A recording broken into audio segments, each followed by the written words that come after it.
Hi, my name is Brooke, and I'm with the United Spinal Association's Pathways to Employment program. Have you thought of returning to work but need help to decide what should go on your resume? In this video, I will address some tips to help you write a good resume that will catch the eye of the person who is looking to hire. We will look at how to write a functional resume. A functional resume highlights someone's skills. The reason you want to do a functional resume is that people with spinal cord injuries often have gaps in their employment. This may be because of a time when you are in rehab or healing a bed sore, or maybe you didn't know that you could work and actually keep your benefits. There are many reasons for an employment gap, and that is why a functional resume is so important, because it stresses someone's skills instead of their employment history. Tip number 1. It is important to choose a font or letter style that is easy to read yet formal. The serif font has tails on the ends of the letters, making it catch the reader's eye better. The sans serif font does not have tails, and this font is easier for the reader to scan. It is recommended to use a serif font for your name, but use a sans serif font for the rest of your resume. Examples of some common fonts used in many resumes are Calibri, Arial, Cambria, and Verdana. The size of the letters is also very important so that the reader's eyes are not strained. An appropriate font size should be between 10 and 11. Next, it is important to write both your first name, middle initial, and last name on the top of your resume, and your name should be in bold or all capital letters. Underneath your name, write out your address. Do not use any abbreviations. Under your address, you should include the full 10 digits of your phone number where you are the most likely to be reached. Next, make sure to use an email address that is formal. Some individuals have an email address dedicated to job hunting. For example, you won't want to use an email titled ilovepuppies@gmail.com. Instead, your email address might be your first and last name followed by the email provider you choose. And finally, if you have a LinkedIn account, which is a formal social media account used to meet people while job hunting through LinkedIn's job listings, include your LinkedIn profile address so the person hiring can easily access if applicable. Tip number 2, include your objective statement and summary section. The objective statement is the job goal that you're applying for. For example, a clear and concise objective statement might be customer service representative or office manager.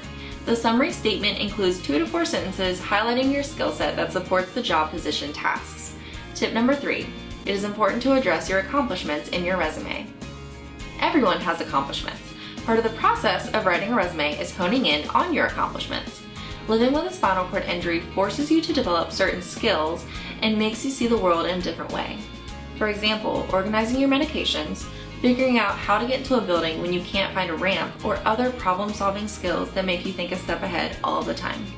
You can translate this into an important skill on your resume. Companies also like to see how you have made a change. How much money did you save the company you worked for last? How much did you decrease costs, percentage, or dollar-wise? How much did you increase sales?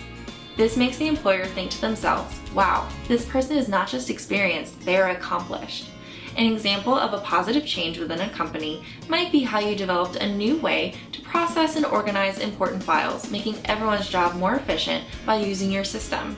Or maybe you introduced the office to a new voice dictation system that increases the ability of all employees to multitask by using voice dictation while typing up another assignment. Once the employer sees your accomplishments, the disability becomes secondary, and the only thing left to consider is how your disability can be accommodated. However, these kinds of accomplishments aren't always the case. Be creative and think of different accomplishments you have. How much money did you save your family in groceries this month? Do you have a knack for organization and you plan events for your friends or family? Do you have a skill in efficiency where you know how to do something faster than other people might? Think this through and come up with some of your own accomplishments. Tip number 4, if you have any experience in employment or volunteering, this is where you write it. However, in a functional resume, this is not the main point, so it is okay if you do not have work experience. It does not have to be included. But if you do have experience, you will write it in reverse chronological order, meaning the most recent job first and so forth. Include the employer, the location, the job position, and the years you worked there. Also include volunteer work that is relevant to the job position, as volunteer skills can transfer to practical job tasks. For example, you may have skills in typing, organization, planning, or even money management. And finally, tip number 5.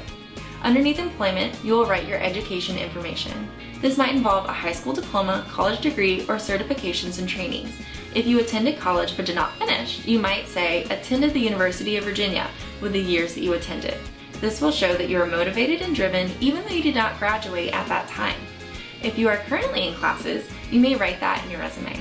And if you have any certifications, for example, in project management or a desktop analyst, put that in your resume as well. And on a last note, do not include your references unless the job description asks for it. Otherwise, the employer will request your references if necessary. That's it for today. Thank you for tuning in to the United Spinal's Pathways to Employment program. We are here to help you return to work.